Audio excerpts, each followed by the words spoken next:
नमस्कार, आप देख रहे हैं टीवी 20 न्यूज। टीवी 20 न्यूज पर खबरों का सिलसिला जारी है, बने रहिए हमारे साथ।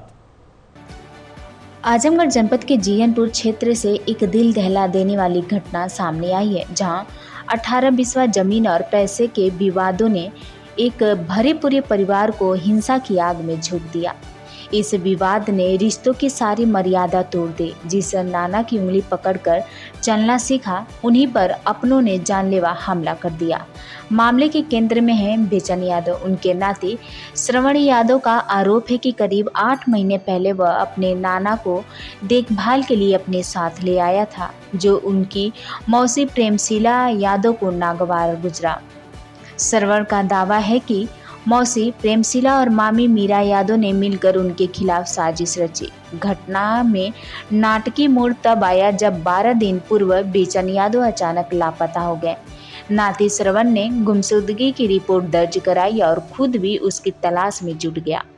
काफी खोजबीन के बाद उसे पता चला कि उसके नाना को उसके मौसी के घर में छिपाया रखा है। सूचना मिलते ही पुलिस मौके पर पहुंची और बेचन को सुरक्षित बरामद कर लिया। हालांकि मामला यही नहीं थमा। नाना की बरामदगी के बाद पैसे और जमीन को लेकर दोनों पक्षों के बीच जमकर लाठी डंडे चले। इस हिंसक झड़प में दोनों परिवार के कुल 6 लोग गंभीर रूप से घायल हो गए। श्रवण यादव ने आरोप लगाया कि उनकी मामी मीरा यादव ने ही नाना के सिर पर वार कर उन्हें गंभीर रूप से घायल कर दिया। वहीं श्रवण का ये भी कहना है कि दूसरा पक्ष खुद को घायल कर उसे झूठे केस में फंसाने की कोशिश कर रहा है।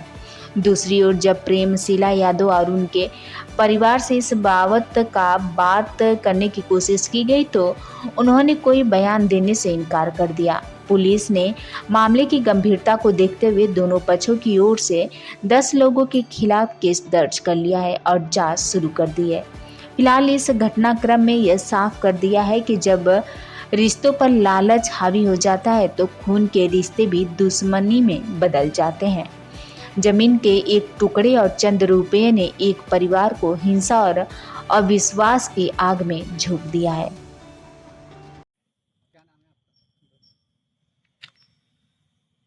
क्या नाम है आपका? श्रवण यादव। कहाँ के रहने वाले? जीएनपुर बाजार खास। क्या मामला हुआ था कल रात्रि? मामला ये हुआ था कि मतलब एक मेरे बगल की मौसी रहती है, प्रेमशीला यादव नाम उसका। और वो मतलब जैसे हम लोगों से उसकी बहुत ज़्यादा जमती नहीं है, जमती थी, लेकिन मतलब मेरे नाना मेरे पास आके रहते थे, इससे कोई मतलब नहीं था उनका। 15 साल से मेरे नाना के यहाँ से इसका रिश्ता ख़त्म हो चुका था। अब मेरे नाना ने एक मनोज चौहान है, उनको अपनी ज़मीन 18 बीसा एग्रीमेंट कर दिया था और मतलब बहुत लफड़ा हो गया था उसमें। फिर मेरी एक मामी मीरा यादव उनका नाम है, और उन्होंने मतलब उनका घर अपनी मतलब विरासत अपने वसीयतनामा करवा लिया। फिर इनको मार के मेरे नाना का सर फोड़ दी। मेरे नाना मेरे पास आए एकदम मरी हुई हालत में, और मेरे एक मामा की लड़की, उसके मामा कब आए? ये आए 6-7 महीना पहले। और एक मेरे मामा की लड़की है, उसके माँ बाप कोई नहीं है, उसको लेके आए मेरे पास। मैंने उनका इलाज किया, मैंने उसका 8 महीना का सेवा किया। फिर जो एग्रीमेंट वाला मैटर था, मैंने बहुत भाग दौड़ कर उसमें समझौता करवाया। और फिर मेरी जो मौसी है, मेरे बहुत बुरा मतलब आरोप लगा रही है, मेरे नाना को सब मिलकर गायब करवा दी थी। खोजने के बाद जाकर मैंने पूछा उन लोगों से, तो लोग बोल रहे हैं कि मेरे पास नहीं है, मैं नहीं जानती हूँ। और फिर मतलब 12 दिन के बाद उनके घर में मौके पर मिले मेरे नाना। कौन लेके आया था? मैं लेके आया था वहाँ से।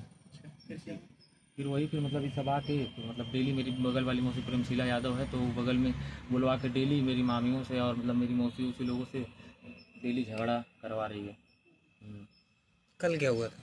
कल ये हुआ था कि मेरी मामी है, जो मतलब मेरे नाना को मार के सर फोड़ दी थी, मीरा यादव, तो उसको उन्होंने बुलाया। मामी है आपकी? जी मामी है, जो घर अपने नाम विरासत करवा ली थी।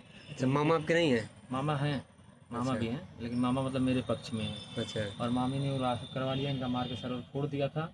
तो मतलब जमता नहीं था, तो मेरी मौसी जो है बगल की, मेरा विरोध करवाने के लिए बुलाई थी। और फिर मतलब साजिश के तहत मारा पीटा, और फिर मतलब सब अपने आप अपना सर फोड़ लिए, और फिर मतलब कपड़ा वपड़ा फाड़ के हम लोग को फंसाने की कोशिश कर रहे हैं। कोतवाली गए थे? जी, वहाँ यही हुआ कि मतलब हम लोगों का क्या कभी देखिए जमानत करवा के मैं आ रहा हूँ, चालान हुआ था, अभी जस्ट यही आ रहा हूँ। कितनी रात में अभी चले आ रहे हैं? जी, अभी जस्ट यहीं आप लोगों के पास आ रहा हूँ। तो अब आगे की प्रक्रिया क्या और देखा क्या जाएगा। हुआ? मुकदमा दर्ज हुआ? हाँ जी, मुकदमा दर्ज। क्या चाहते हैं? अब यही चाहते हैं कि मतलब सब कुछ आसानी से हो जाए। अब हम कोई बवाल विवाद नहीं चाहते हैं, हम लोग को शांति से ये लोग रहने दें और अपने भी शांति से रहें। क्या नाम है? हमारा गीता। क्या मामला हुआ था कल? यह मामला था भैया कि हम लोग आए थे परसों आए थे। बस यही कहाँ से आई थी? हम आए थे चंडीगढ़ से आए थे अपने पिताजी के देखने। पिताजी के गायब कर दी थी सब, काकी नहीं है। फिर ये झिनकी गायब करवाई थी। फिर झिनकी के लोग कैला है तो जाके वहाँ मिला मंजुआ के घर। हाँ वो कैली है, तब जाके सरवन खोजला, इतना कुल खोजला बलिया कहाँ खोज आयल भैया, ना मिलना। आई झिनकी गपत करवले रही है, तो बहन के घरे रहना, तो वहाँ से पुलिस के दुआरे तब इनके लिए इन्हा लोग कब गायब हुए थे? गायब तो भयल ना है आज मोके ऐसा 20-25 दिन पर मिलना। गुमशुदगी दर्ज हुई थी? है अब वह बता सका ना सरवन। अच्छा, फिर हाँ। कैसे मिले? ये मिले खोजत ओझा सोखा सबसे मनो पूछत तब लोग गई ना लेके कि कहाँ हमें, तब कोई बताया बाबा कि यही जगह हमें, तो हमारे बहन के घर मिलना। तो वह बहन के घर से छोड़ के चले आए। फिर कहा था 20-25 दिन के बाद तब गई ना, तो लोग पुलिस द्वारा तब लेके आई ना, कुल छिपौले रहे। पुलिस लेके आई? हाँ पुलिस लेके आई।